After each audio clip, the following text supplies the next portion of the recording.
साडीविडर new blog मध्ये तुमचं स्वागत आहे। चला तर खूप दिवसांनी ब्लॉग येते कारण प्रतीक्षा गावाला गेली होती माझ्या आईकडे, म्हणून ती आली रविवारी। काल तर थोडं तब्येत ठीक नव्हती, झोपली होती। आज सुरू केली। प्रतीक्षा गेल्यामुळे बाकीचं मला थोडंसं लोड होतं म्हणून शूट करायला वगैरे जमत नव्हतं। आज केले, स्किप न करता शेवटपर्यंत हा ब्लॉग बघा। आमचं सगळं प्रतीक्षाने जत्रामधनं काय काय घेऊन आले वगैरे, आमच्या तिकडचं माझ्या मुलीसाठी शिवश्रीसाठी काय काय माझ्या आईने खूप सारा केळणी वगैरे दिले, ते सगळं बघा। चला तर तुम्हाला दाखवते आजचं जेवण वगैरे मी काय बनवणार आहे, नाश्त्याला काय बनवणार आहे, बाकीच्या सगळ्या गोष्टी मशीन वगैरे लावले मी। चला दाखवते। आज मी नाश्त्याला बनवते मिक्स मटकी कडधान्य, सगळं मूग आणि हिरवा मूग आणि मटकी घेतली होती नाश्त्यासाठी, पौष्टिक असतं।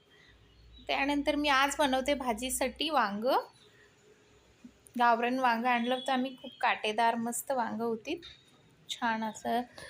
सुक्कच बनवते आज मी, दरवेळी गिरवीदार थोडं रस्सा वगैरे करत असते। आज थोडं वेगळ्या पद्धतीने करते कारण नेहमी थोडं तेच त्यामुळं आम्ही शिवश्रीचं लस होतं 6 महिने पूर्ण झालंय तिला, माझ्या बाळाला शिवश्रीला। तर लस घ्यायला गेली होती परवा, पण तिला खूप सर्दी झाल्यामुळं डॉक्टर मना केलीत, लस नको म्हटलीत, पुढच्या आठवड्यात यायला सांगितल्यात। तर तिला 6 महिने कंप्लीट झाल्यामुळं सॉलिड फूड्स द्या म्हटली डॉक्टर। त्यांनी म्हटले की रोज वेगळं आणि देऊ नका, एक फूड म्हणजे 3 दिवस ट्राय करा असं बोलली। तर मी तिला सुरुवातीला नाचणीचं सत्वानी सुरू केली, कारण माझ्या घरी नाचणीचं पीठ असते ना, आंबील वगैरे केली त्याचं, पण तिने इतकं पसंत नाही केली। बघू आज 3रा दिवस आहे, दुसरं फूड मी ट्राय करते तिच्यासाठी, बघू घेते का ती। दिवसातून 2दाच द्यायला सांगितले डॉक्टरांनी। तर मी आज बनवले होते वांग्याची भाजी, सकाळी नाश्त्याला मिक्स कडधान्य, आता भाकरी बनवत आहे बाजरीचं। तर भाकरी आपलं मस्त असं बनवून घेतली। तसंच मी प्रतीक्षाला दाखवत होती, तिला काय जमत नाही भाकरी वगैरे करायला, म्हणत होती ती म्हटलं जेवढं करून काय शिकत नाही व्यक्ती, तेवढं बघून शिकतोय, बघून घे म्हणजे तुला पण जमल नाही का, म्हणजे जसं भाजायचं वगैरे व्यवस्थित, कणकण त्याला खच्चपक्का राहिलं नाही पाजी वगैरे तिला सांगत होती। तर प्रतीक्षा गेली होती गावाला, तर ती आली परवा। माझ्या आईवडिलांनी माझ्या मुलीसाठी किती खेळणी पाठवल्यात, शिवश्रीसाठी, आणि सूप पण पाठवल्यात। माझ्या घरी सूप नव्हतं, सूप असायला पाहिजे म्हणतात घरामध्ये, माता लक्ष्मी वास करती। तर फराळ वगैरे पाठवल्यात त्यांनी प्रसाद म्हणून। माझे देवी कुलदेवी यल्लम्माला गेली होती, जत्रा होतं देवीचं, प्रतीक्षासाठी कानातलं वगैरे पण दिल्यात छान असं मस्त। माझ्या भावानी बांगडे काढून दिले माझ्यासाठी, खूप सुंदर आहेत। आणि माझा भाऊ प्रशांत, तो घेतले हे बांगडे माझ्यासाठी, तर मी घालून सुद्धा दाखवते तुम्हाला। त्यांनी एकदम परफेक्ट, मग साईज वगैरे बघा ना, मला म्हणजे बसते। आम्हाला दोघींचं साईज सेमच आहे, माझा आणि प्रतीक्षाचा, आम्ही दोघी पण यूज करू शकतो। संक्रांतीला घालूया। कानातलं काही मला खोटं नाही आवडत, प्रतीक्षाच घालेल, मी कधी घातलं पण नाही खोटं आतापर्यंत। तर मी ठेचासुद्धा बनवते आज आहे मंगळवार, नॉनव्हेज काहीच नाही बनवणार। वांग बनवले, ठेचा पण बनवते, एकच भाजी काही खाल्लं नाही जात म्हणून ठेचा पण बनवले, थोडंसं चवी पण येते ना तोंडाला।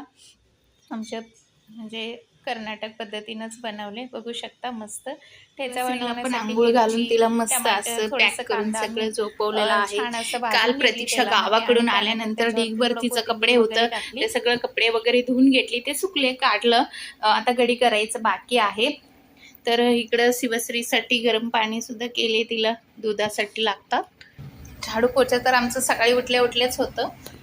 आमच्या पिल्लू बाळाचं शिवचं माझं खेळणी बघा, मशीन होत आले, 4च मिनटं बाकी आहे। आता मेथीचं भाजी वगैरे नीट करायचं आहे, मला भाज्या नीट करायचंच लय कंटाळ येते। बाकी झाडांना पाणी वगैरे घालून घेतले। शिवश्रीसाठी आम्ही नवीन टोपडा घेतले, तर धुतले, हे तसंच घातले की बहुतेक तिला इरिटेड होत होती, परवा घातली तर तिला सारखं काढून टाकत होती, म्हणून आज धुवून टाकले।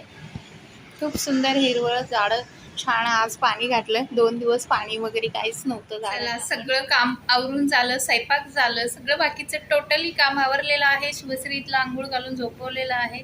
तर तुमच्याशी थोडं गप्पा मारायचं.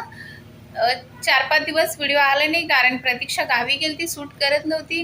बाकीचं कामं करायचं, मग हे करायचं, ते थोडंसं हे वाटायचं म्हणून. तर आजचा दिवसभरातला माझं रुटीन होतं. मी खूप सारा दाखवायचा प्रयत्न करते, पण कधी कधी घाईमध्ये काही म्हणजे शक्य जितकं होतं तेवढं मी दाखवत असते. तर असं होतं माझं आजचं ब्लॉग. व्हिडिओ आवडला तर लाईक, कमेंट, सबस्क्राईब करायला विसरू नका. तर आता थंडी असल्यामुळे आम्ही योगा वगैरे पण सुरू केले. मी आणि प्रतीक्षा आम्ही प्राणायाम वगैरे खूप करत असतोय. सकाळी उठून थोडंफार, म्हणजे जास्त नाही, अर्धा तासच करतोय. तर माझं पण आता गेल्या महिन्यात 70 किलो वजन होतं. तर थोडंसं माझे ह्या महिन्यात 3 किलो कमी केले मी वजन, कारण जास्त पण वजन होणं चांगलं नाही वाटत. जितकं म्हणजे गरज आहे तेवढं ठीक आहे, नाही का. तर चला, व्हिडिओ आवडला तर लाईक, कमेंट, सबस्क्राईब करायला विसरू नका. चला, पुन्हा भेटून येऊ ब्लॉगमध्ये.